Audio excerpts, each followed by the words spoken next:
Tamil Senior August 2009. Get ready. 10 seconds. 5 seconds. Start. மாண்புமிகு பேரவை தலைவர் அவர்களே, இன்று நடைபெறுகிற விவாதம் மின்சார வாரியத்தின் நிதிநிலை அறிக்கை மீதானதாகும். இந்த விவாதத்தில் நான் பங்கேற்று பேசுவதற்கு வாய்ப்பளித்ததற்காக தலைவர் அவர்களுக்கு என் நன்றி கலந்த வணக்கத்தை முதற்கண் தெரிவித்துக் கொள்கிறேன். மின்சார வாரியம் நல்ல முறையில் பணியாற்றி வருவதற்கு காரணமாயிருக்கிற மாண்புமிகு அமைச்சர் அவர்களையும் அந்த துறையில் பணியாற்றி வரும் பணியாளர்களையும் நான் பாராட்ட கடமைப்பட்டிருக்கிறேன் என்பதை கூறிக்கொள்ள விரும்புகிறேன். ஏராளமான விவசாய கிணறுகளுக்கும் மின்சார இணைப்பு அளித்திருப்பதோடு எல்லா கிராமங்களுக்கும் மின்சார வசதி அளித்திருப்பது மிகவும் பாராட்டுக்குரிய சாதனையாகும் என்று கூறிக்கொள்ள ஆசைப்படுகிறேன்.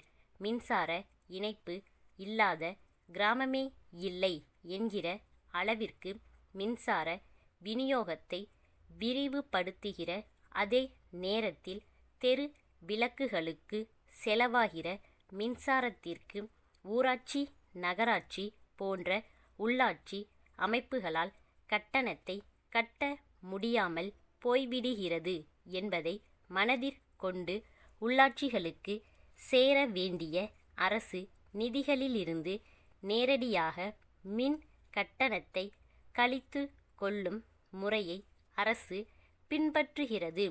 இது ஒரு வகையில் உள்ளாட்சி மன்றங்களின் பொறுப்பை குறைத்தாலும் அவைகளுக்கு கிடைத்து கொண்டிருந்த அரசு நிதியாதாரத்தை குறைத்து விடுவதால் உள்ளாட்சி மன்றங்கள் நிதி பற்றாக்குறையால் தத்தளிக்க நேரிடுவதாக குறை கூறப்படுகிற நிலைமை ஏற்படுவதை மறுக்க முடியாது.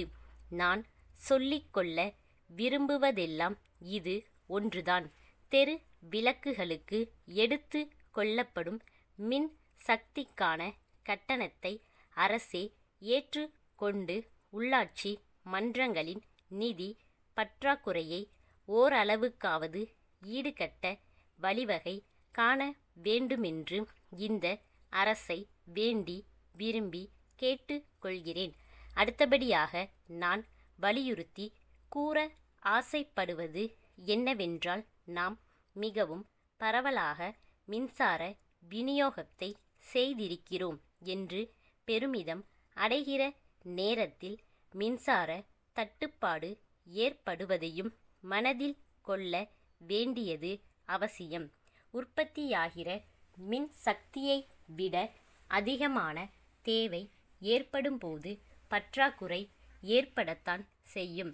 அப்படிப்பட்ட நிலை உண்டாகிற சமயத்தில் மின்சார உற்பத்தியை பெருக்கக்கூடிய வகையில் புதிய மின் உற்பத்தி திட்டங்களை உடனுக்குடன் வகுத்து விரைவில் நிறைவேற்ற வேண்டும் என்று எடுத்து கூற பெரிதும் விளைகிறேன்.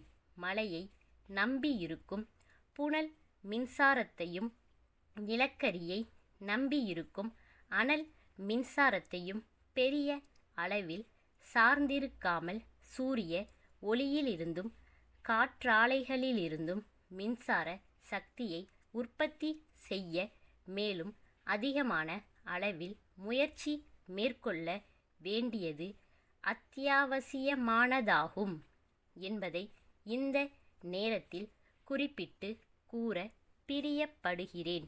இதனால் ஏற்படுகிற நிதி சுமையை காட்டிலும் மின் பற்றாக்குறையால் ஏற்படுகிற கஷ்ட நஷ்டம் அதிகம் என்பதை மறக்க கூடாதென்று சொல்லிக்கொள்ள விரும்புகிறேன்.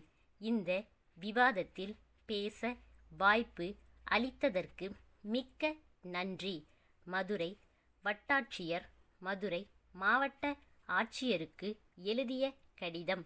ஐயா, தாங்கள் கேட்டுள்ள விவரங்களுக்கு எனது அறிக்கையை அனுப்புவதில் நேர்ந்த கால தாமதத்திற்கு வருந்துகிறேன்.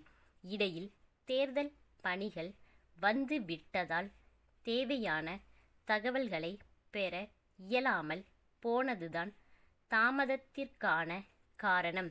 குறிப்பிட்ட பகுதியில் சற்றேறக்குறைய 100 குடும்பத்தினர் பல ஆண்டு காலமாக குடியிருந்து வருகிறார்கள். குடிசைகள் மட்டுமல்லாமல் செங்கற்களாலான சுவர்கள் கட்டி நிரந்தரமான கட்டிடங்களும் அமைத்து கொண்டு வாழ்ந்து வருகிறார்கள். அவர்கள் தங்களுக்கு பட்டா வழங்க வேண்டுமென்று பலமுறை கோரிக்கை வைத்துள்ளதாக தெரிகிறது. தங்கள் கட்டிடங்களுக்கு மின் இணைப்பும் பெற்று இருக்கிறார்கள். உணவு வழங்கல் துறை வழங்கும் உணவு பங்கீட்டு அட்டையும் பெற்றிருக்கிறார்கள். அரசு புறம்போக்கு நிலம் என்பதாலும் வேறு எந்த உபயோகத்திற்கும் இந்த நிலம் தேவையிருக்காது என்பதாலும் அவர்களுக்கு பட்டா வழங்குவதற்கான ஆணை கோரி அரசுக்கு தேவையான கருத்துரு அனுப்பலாம். அரசிடமிருந்து ஆணை பெறப்பட்ட பின்னர் பட்டா வழங்குவதில் சிக்கல் எதுவும் ஏற்படாது என நான் உறுதியாக கூறுகின்றேன். தங்கள் நம்பிக்கையுள்ள ஸ்டாப்.